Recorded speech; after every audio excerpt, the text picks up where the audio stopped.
Hello and welcome to the latest Chelsea Dressing Room Debrief, where Chelsea have beaten Djurgården 4-1 in the first leg of the Europa Conference League semi-final away.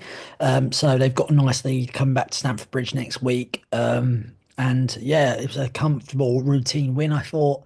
Um, we didn't really have to get out of first gear again. The whole tournament, we've been the same.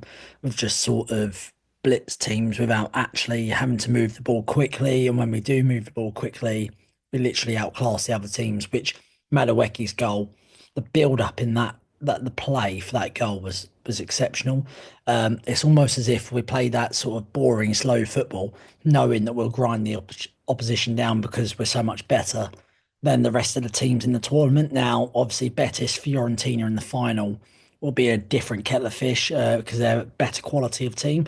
But we've just sort of easily, comfortably beaten these teams, like almost like a training match where we've just passed it at a leisurely pace.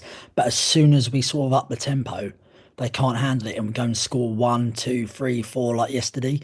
Um, it was nice to see Sancho score again. Need to see more of that. We need to see the Sancho back from the start of the season.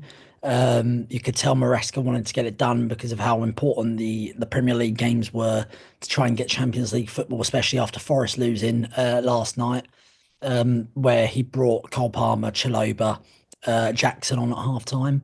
It was a nice finish from Jackson from the edge of the box, which was good when he come on and he scored another one where he sort of robbed the defender and the keeper. So that could do a world for his confidence, which is brilliant going into the sort of top four running. Because we need these players, we just need Cole Palmer getting a bit of freedom, getting a bit of confidence back, and yeah, it's certainly a positive going into the last four games. I thought that the defending still needs a bit of sorting out. Kind of feel like at 4-0 up, 4-0, that's it. I mean, it should be it anyway. I mean, if we get beaten um, more than 3-0 at home to Djurgården, we ought to be shot because that is such a commanding lead. But anyway, that goal was just a bit of a nagging negative, letting them score towards the end. I thought all the defenders fell asleep. I was like, when that cross, just before that cross came in, there was a slow-mo replay where not one defender looked up to check where the attackers were. There was only about three of them in the box, and there was about five defenders. It was Sancho's man where he's ball watching at the back. He's let that guy just draft in behind our centre back and head it in. And that we just got to cut these stupid mistakes out. Like it's just so lazy. It's like we switch off. But that's the only really annoyance that I have. Yeah, I'm still not on total on board with our style of football. I have to say that news outside the football club where Ruud Gullit said Todd Bowley didn't know who he is probably shows a lot about the owners in terms of, when you've bought a club, you probably should learn the club's history. And Ruud Gullit was fundamental in that, especially in the mid 90s when he sort of turned, he was one of my favorite, well, he was my first favorite player as a kid.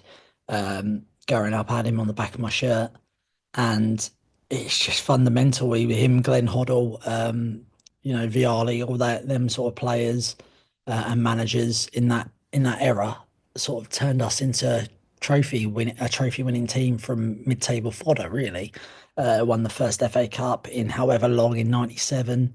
And just sort of started putting us out there before we obviously got taken over, and Roman Abramovich sort of made a difference with his money by buying the best players. So yeah, I just find that out. I just can't believe that, to be honest, because surely you've got to put an effort in about learning the club's history.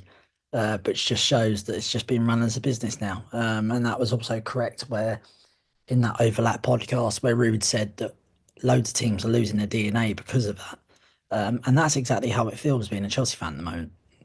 Anyway, we've got Liverpool on Sunday, four really tough games now, and we've got to win all four, I think, to get a chance of playing Champions League football next year. Hopefully, Liverpool sort of play a few kids and are hungover because if they play their full strength team, I can't see us beating them with how bad we are. And yeah, we just need the 3 points.